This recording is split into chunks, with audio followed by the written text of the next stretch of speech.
नमस्कार, आप देख रहे हैं सूर्या न्यूज़ इंडिया। श्री राम जन्मभूमि मंदिर के प्राण प्रतिष्ठा कार्यक्रम में मैं हूँ ही नहीं, ये सब प्रधानमंत्री खुद कर रहे हैं। हमें तो कोई निमंत्रण आया ही नहीं और ना ही हमसे कुछ पूछा गया।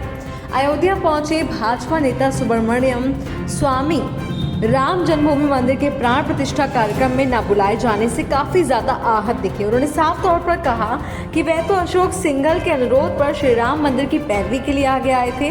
अब प्राण प्रतिष्ठा कार्यक्रम को लेकर उन्हें ना तो कोई निमंत्रण मिला है और ना ही कुछ पूछा गया।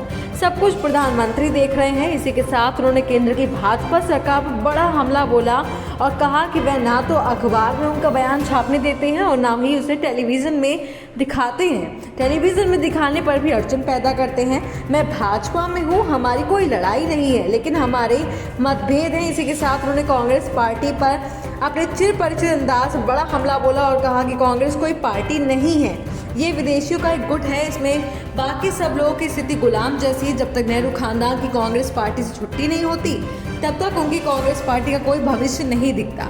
आइए देखते हैं मीडिया से उन्होंने क्या कुछ कहा। मैं वैशाली सक्सेना, सूर्या न्यूज़ इंडिया के लिए। नहीं, मेरे बयान को अखबार में छापने नहीं देते हैं सरकार और टेलीविज़न में दिखाने के लिए अड़चन करते हैं, तो इसीलिए कम दिखता है। आप नहीं, कोई लड़ाई नहीं, भाजपा में हूँ मैं, हमारे मतभेद हैं, परंतु जहाँ तक सोशल मीडिया में तो हमारी खूब आ रही है, अब उसको नहीं देख रहे हैं, आप उससे देखने लगी अब।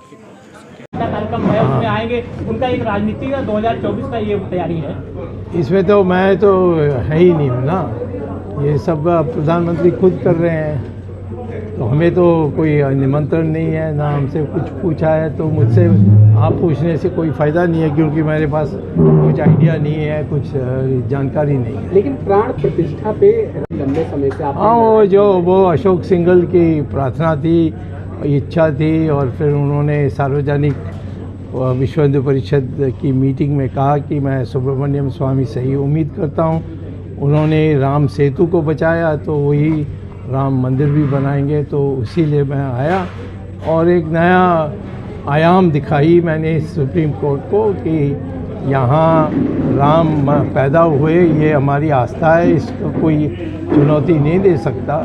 तो यहाँ आस्था है तो फिर और कुछ नहीं हो सकती, और कहीं नहीं जा सकते हैं। एक ही जगह है देश में कि जहाँ राम पैदा हुए, वो आस्था के अनुसार यहीं है। तो इसीलिए हम लोग हिंदुओं को मिलना चाहिए दोबारा मंदिर बनाने के लिए। और मस्जिद तो कहीं भी बन सकती है, क्योंकि मस्जिद तो सिर्फ नमाज़ पढ़ने के लिए जगह है। तो इसीलिए हमारी बात सुप्रीम कोर्ट ने मानी, हम जीते। उसके बाद हमने ये पहली बार इस तरफ आ रहे हैं। अब ये सारे कांग्रेस लगातार इंडिया और भारत को लेकर विवाद कर रही है।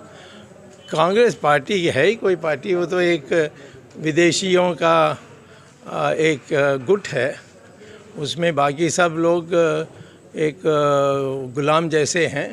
वो पार्टी तो उसको कभी नहीं मान सकते हैं। पार्टी तो बीजेपी जैसे, जहाँ अनेक लोग हैं, अनेक विचारों का लोग है, ऐसे पार्टी होनी चाहिए।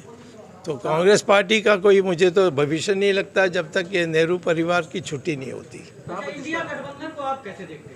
इंडिया गठबंधन, वो अभी गठबंधन तो रोज़ लड़ाई चल रही है। तो जब गठबंधन चुनाव में टिकट्स की बांटने के बाद आप पूछोगे तो मैं बता सकता हूँ। 22 तारीख को पीएम मोदी आ रहे हैं, 25 में जनता। हाँ।